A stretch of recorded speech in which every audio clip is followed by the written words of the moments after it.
Good morning. I slept wonderfully. It is day one. I have more than a few hours until I need to leave, so I am going to be eating a snack and then getting dressed and going for a run. And I hope I can find a good place to run because I'm looking out the window. It was really dark when I got here. I'm looking out the window right now and it's just traffic and cars everywhere. So I might have to drive a couple minutes to a park or something, but we're going to figure that out. In the meantime, I want to show you guys the swag bag, in case you're curious. So, really nice backpack, right? Everyone who registered got a very nice backpack. It is a Ogio,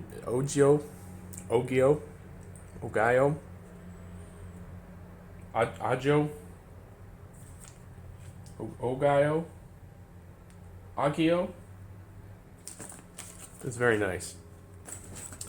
And inside the bag, we all got this thing. This thing is cool. I'm not sure what it is. I think it's a pop socket. I think you stick it on the back of your phone. I think it is. I think it's a pop socket. We got Funnel Hacker hand sanitizer. Holy I mean, like 62% ethyl alcohol, flammable. Where else are you gonna get this, you guys? It's like underground market type stuff. Unbelievable.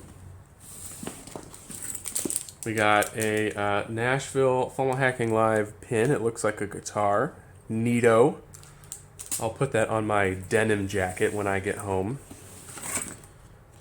We got some cards with some coupons for the Rolodex. Right, so people can help you do stuff. You can get $5 off. This is a promotion. We can sign up for Funnel Hacking Live 2021 and pay a lot less money. But we have to do it before this weekend is over, of course, because Russell Brunson is a marketing genius. He's an upsell genius. He said like 100 times that 2020 might be the last Funnel Hacking Live ever. He's so good at clickbait. It's enraging. Here's like the nicest thing. We got this notebook. It's hardcover, contact information. Got this stuff. Plenty of room to write notes. A calendar. I think I'm actually gonna take this to the conference instead of the notebook that I brought, just because it says ClickFunnels on it, and yeah, it's just really nice. We also got where's the pen? Where's the pen? Where's the pen? Where's the pen? You're not the pen. You're silica gel. There's the pen. ClickFunnels pen seems nice enough. And the T-shirt, of course. They ask you what size, and they chuck it in your bag. So let me lay this out for you. Look at that. Entrepreneur by birth, funnel hacker by choice. Woo! This stuff is it's kind of it's kind of cringy, but it's also kind of cute. It's kind of tacky, but it's also kind of cool. But it's mostly cringy. And it's got Funnel Hacker on the sleeve. I mean, all things considered, it is a very comfortable shirt, and I like long sleeves, so I will wear it. When I signed up for ClickFunnels all those years ago, they used to send you a T-shirt. They probably still do. But they're very nice T-shirts. I don't know who makes them. Who makes these? Is this the same company? It's Perfect Try by District. I don't know. They're nice shirts though. So, I need to eat a snack, and those two bags right there, the green and blue bags, are all food. I brought all my food with me, so I'm gonna eat something. Put on some it's cold outside, I'm gonna run type clothing, and figure out where I'm gonna go, and then we'll go. All right, so I found this place called Moss Wright Park. It seems like it has a 1 mile running trail that goes up along the river, so we'll see.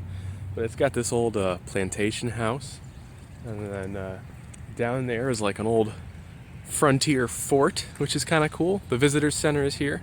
If I had more time, I would check this stuff out and read about the history because I love history. But I've only got an hour for this, so I'm gonna make it count, and hopefully I can find the trail. So I'm gonna get this run in. I'm gonna do like 5 or 6 miles, and then I'll be back to the hotel to get dressed and head back to the Opryland and start the first day. So let's do this. This is a really nice park. The trail's like 1.5 miles long. It's a lot longer than I thought. And I've been running, and all along the trail I'm seeing these little tufts of what looks like grass sticking up. You see all those?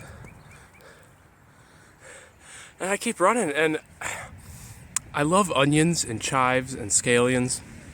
I grow them in a little planter on my patio every summer so that I can add fresh like chives and onions to my food. And I'm just like, man, these really look like chives. And so I bent down, I pulled some, and they're chives. They're some type of wild onion or something, and they're everywhere. Maybe they're not chives, maybe they're just a plant in the onion family, I'm not sure. But I kind of wish I lived here. Endless supply of chives.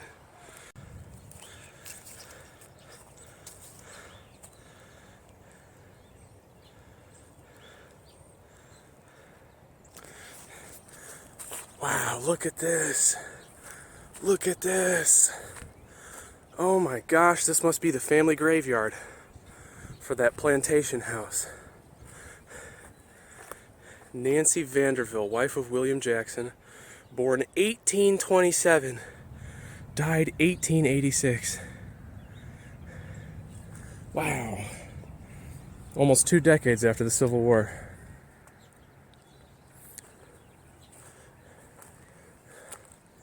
Oh my gosh, this one isn't even in the ground anymore. This needs to be fixed. This isn't right.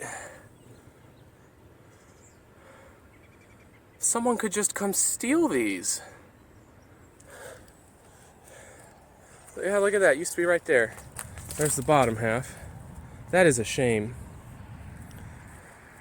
Oh, I wonder how many of these have been stolen. Oh my gosh, there's hardly any left. See, this is really sad. I think this is a problem. I've noticed just in the time that I've been here that this park has an abundance of litter that you just don't see in Ohio. And it's probably a public funding issue. Ohio, the county I live in, Medina County, has a really, really great parks program. It's probably one of the best in the country. I know it's gotten awards. But they have people who pick up litter and restore things, and we have a historical society in every single township that raises thousands of dollars a year to protect places like this. And this is just a shame. I mean, someone could pick up that gravestone and walk away with it. And people buy relics and antiques like that for thousands of dollars. It's a miracle no one's taken that. They need to at least put it in that building or lock it up somewhere. But I mean, that's a real shame. This is our history. This is our culture.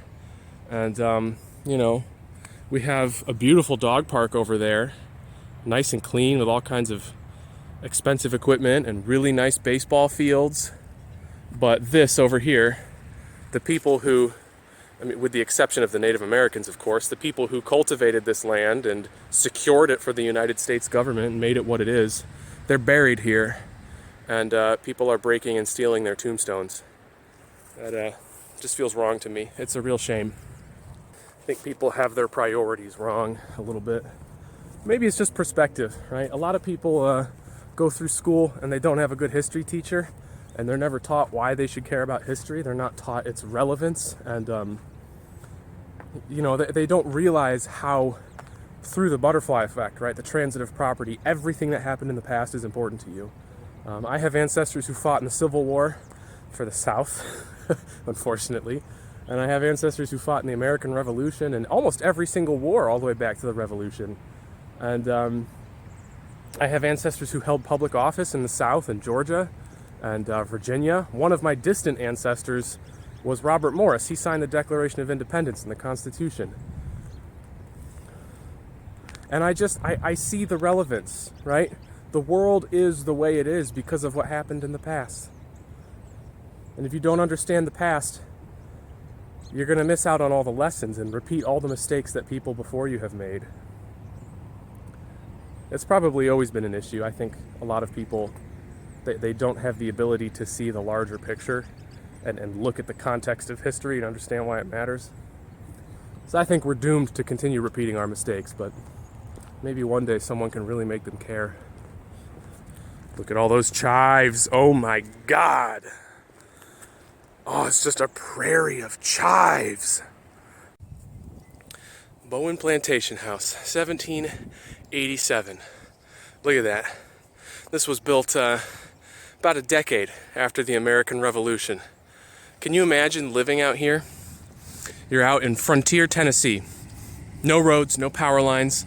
None of these other buildings are here. Nothing is here except this house and your little plot of land that you're farming. Can you imagine the confusion following the American Revolution? It took months for news to travel out this far. You have no idea if the Americans beat the British Empire or not. And when you find out that they did, you don't know who your president is, you don't know how your government works, you don't know what's going to happen next. Can you imagine just living out here, trying to make a living, not knowing who you pay taxes to? You know, with the exception of your local government. That's fascinating. And it's still here. Oh, is that a reenactor? No way, that's a reenactor. Oh, I want to go talk to him. Oh, I love history. I'm not here for tourism. I'm here for Funnel Hacking Live. I gotta stay focused. There's smoke coming out of the fort.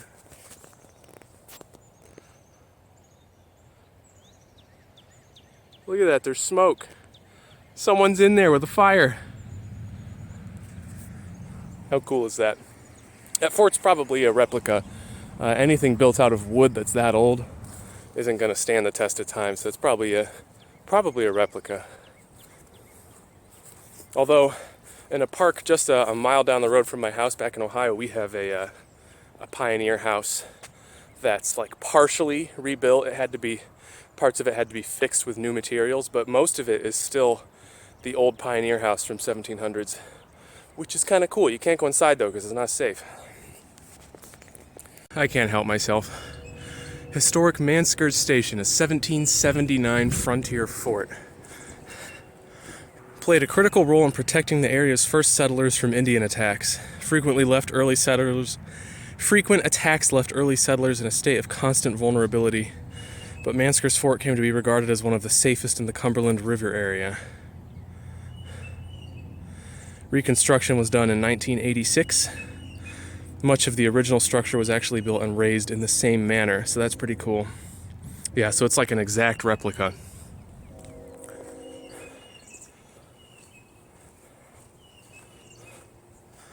Wow, look at this. Can you imagine hiding in here from Native Americans? Oh man, that would have been terrifying. Living in a place that wasn't safe. Must have been terrifying for the Native Americans too. I mean, can you imagine having all of these people with a different skin color that you've never seen show up in your land, and they have guns and cannons? Absolutely wild. Oh, this must be where they got the wood. Alright, here's the gate.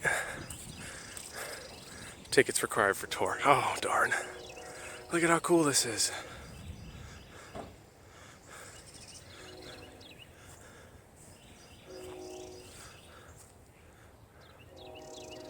Wow, that's really cool.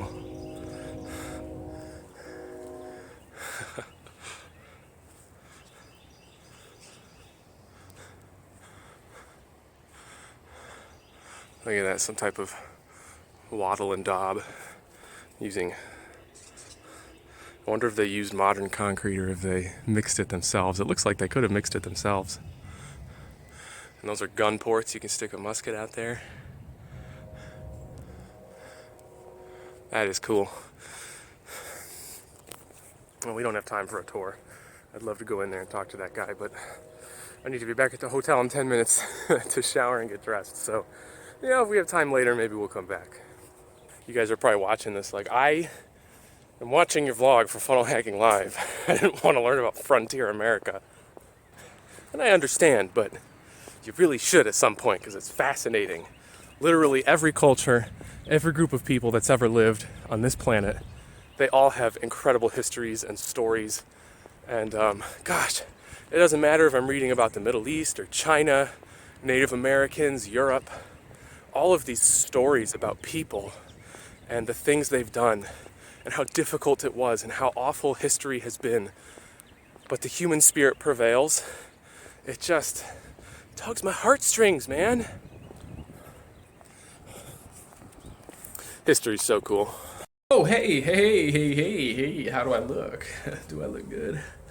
I threw together my best outfit.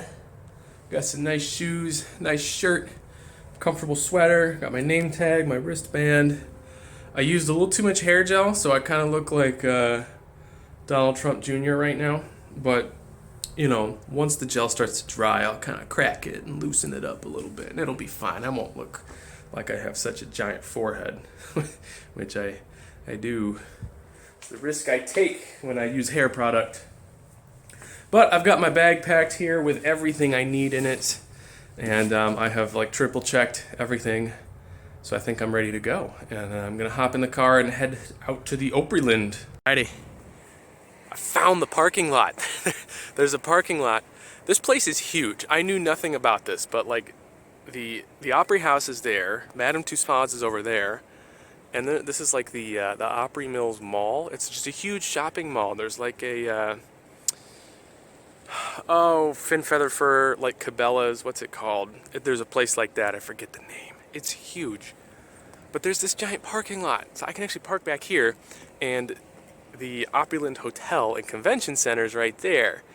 So now I just need to take my little tourist boy self over there and figure out how to get past this giant brick wall to get into the hotel. But I'm seeing lots of other nerdy tourist boys and girls with their lanyards. And we're ready to go. Luckily it's not too cold, but did I lock my car? Oh, damn. Really gotta stop being...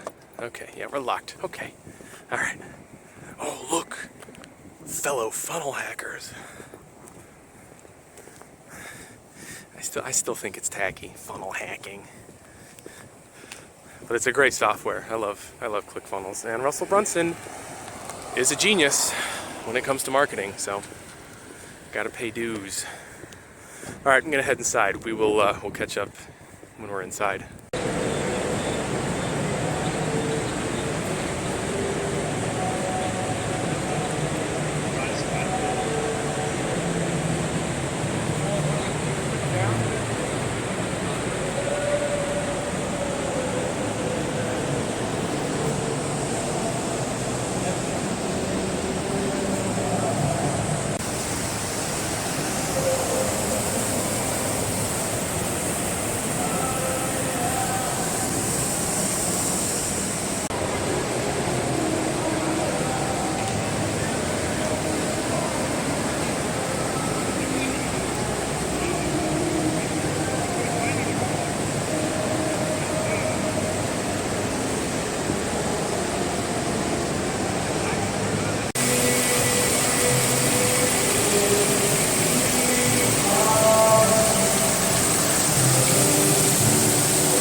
So you're the person who keeps this place looking all beautiful. Well, I try. I try. You do a great job. I've never seen anything like this in my life. I'm glad you're enjoying it. That makes it worthwhile to me.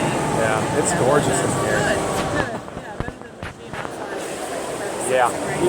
I'm from Ohio, so. Oh, yeah, you appreciate it. Yeah.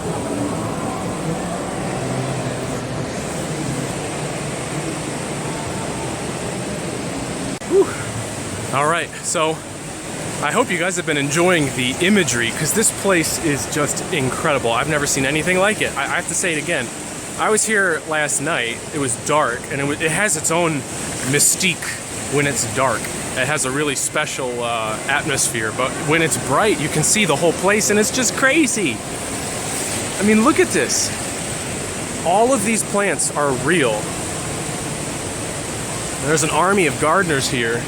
It's just really, really something else. If nothing else, coming to Funnel Hacking Live is a great excuse to come to the Opryland because this is so cool.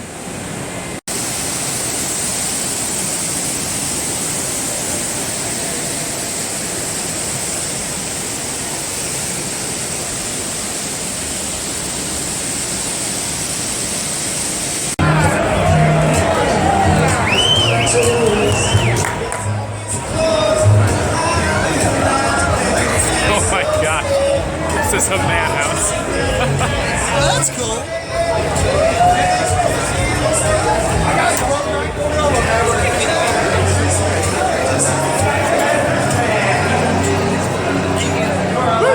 Alright, let's go. Alright.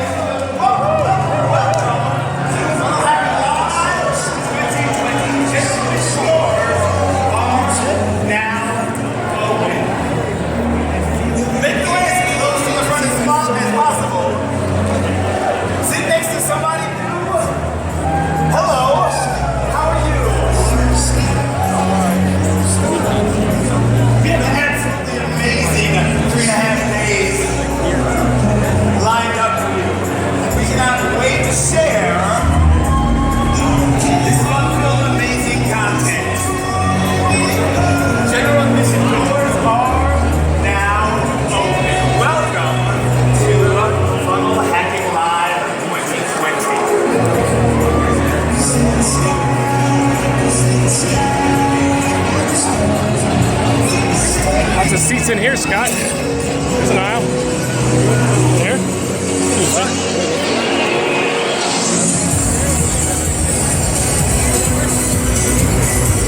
Is this good?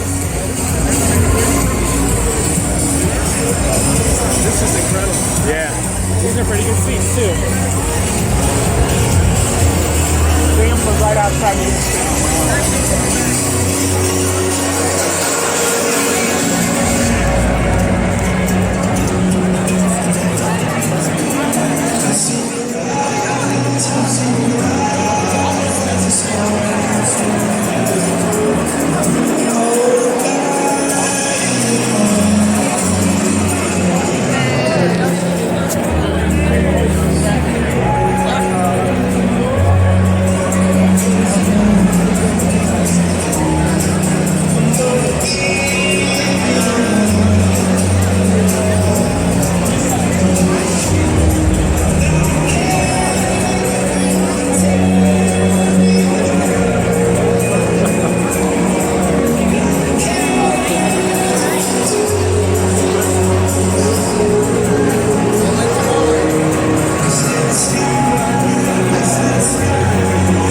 It's like a concert. Yeah.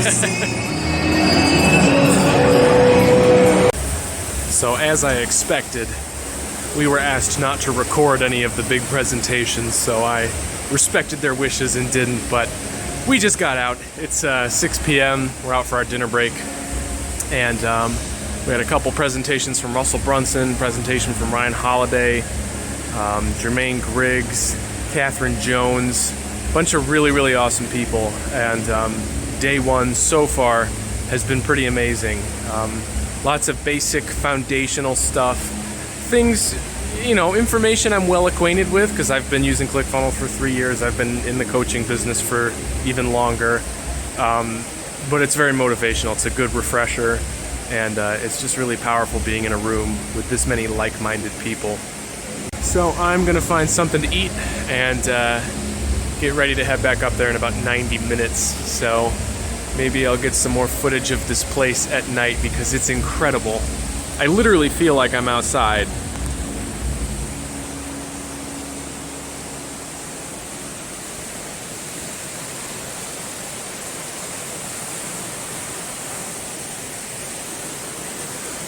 But it's all indoors. It's crazy.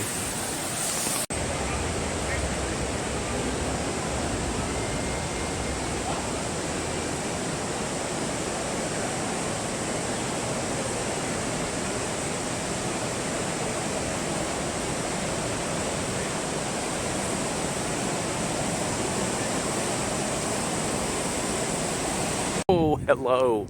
It's day 2. I know I kind of dropped off and didn't really finish day 1 there, but it's because I was super tired. And I didn't get home, well, I didn't get to the hotel until about 10:30, and at that point, I just wanted to video chat and talk with my wife, so you guys come second, sorry. But you didn't really miss that much. We broke for dinner, and I ate some food, we went back, and then Russell Brunson gave about a 90-minute presentation on story selling. I took some really, really good notes. And I will be sure to wrap up one of these vlogs with a summary of day 1 and 2, and I'll show you the worksheets and kind of explain in greater detail what he went over. I'll put that at the end so that those of you who are just watching for the vlog can watch the vlog, and those of you who want to see what Funnel Hacking Live is all about and learn more about the tactics and the strategies, you can watch that at the end of the video. And yeah, I want to fill you guys in on that. But I'm heading in for day 2. It is Thursday. I'm back here. It's about 8 in the morning, and doors open at 8:30. Today we've got some really, really great speakers. I'm pretty sure Tom Bilyeu is coming today, and he's like the main reason I came. I actually I bought my tickets before I knew he was coming, and after I bought them, a few weeks went by, and then I found out that he was coming, and I like lost my mind. Because Tom Bilyeu is like one of my heroes. He is, if I had to compare the way that I think and the way that I view self-development to someone else on the internet, Tom Bilyeu would be the closest fit. Because he has a very scientific approach, but he's fascinated by psychology and mindset, and he's also intrigued by things that are a little more spiritual or mystical. Because like, even though I'm a rationalist, that kind of stuff, like the mythical, archetypal, more primal ideas still fascinate me, and I love to find ways to implement those things. So yeah, Tom Bilyeu's awesome, and I'm really excited to see him today. But I'm gonna head back in, and I'm gonna try to film him coming on stage for you guys. So all right, we'll catch up soon after I do some stuff.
Guys, ready for this? All right, then. One day I will actually have to write a book called Impact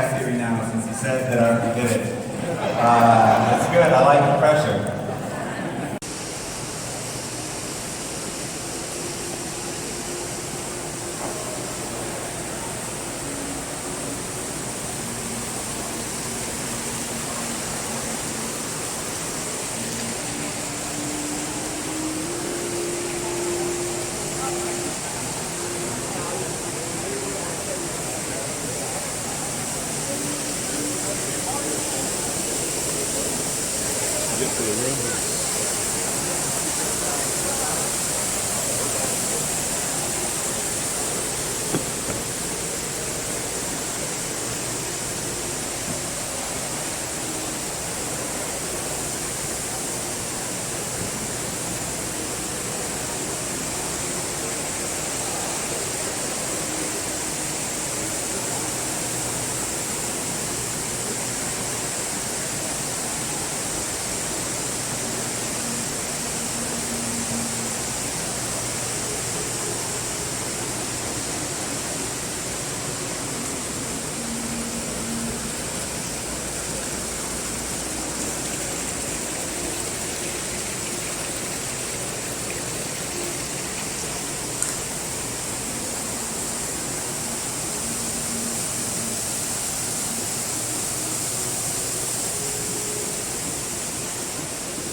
Alright, I found a place to sit. So Tom Bilyeu just finished speaking, and he over-delivered. He always does. He's such an incredible speaker, so captivating. I can tell you, we've had 10 or 11 speakers up to this point, and the room was dead silent during his speech. Every single person was listening with full attention. It was incredible. No one else who has spoken yet was able to draw that from the audience. It was really great. He he told a lot of the stories I've heard before, but it was a new speech I've never heard before. He arranged it. I don't know if he was doing it on the fly or not, but he arranged it in a new way, and it was just really great. And then he did Q&A at the end, handled that very well. So I'm super excited. Tom Bilyeu was probably the one thing I was looking the most forward to at FHL, and I can say that speech was probably worth the price of admission alone. But we've still got some awesome stuff coming up. We have the roundtables coming up later tonight with some dinner, which I'll be doing. And of course we have Prince Aya and Tony Robbins still, two more really, really big speakers that I'm excited to hear. But I don't feel like standing in line for 40 minutes to get some overpriced hotel sushi, so I'm gonna eat an apple and some carrots that I brought with me and a protein bar. And I think instead of spending cash on money, I will instead buy some souvenirs for my daughters. Anyways, I'm gonna eat my snack, and I will update you guys as day 2 continues to wrap up.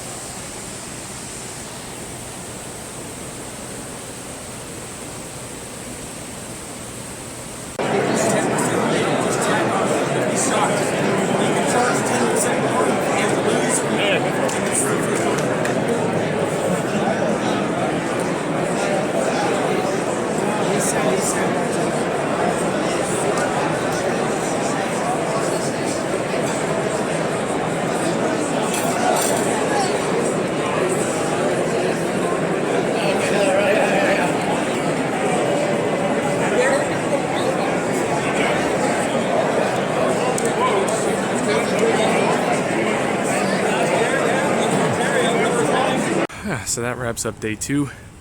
I am heading back to the car. I just left the round tables. That was the footage you saw there.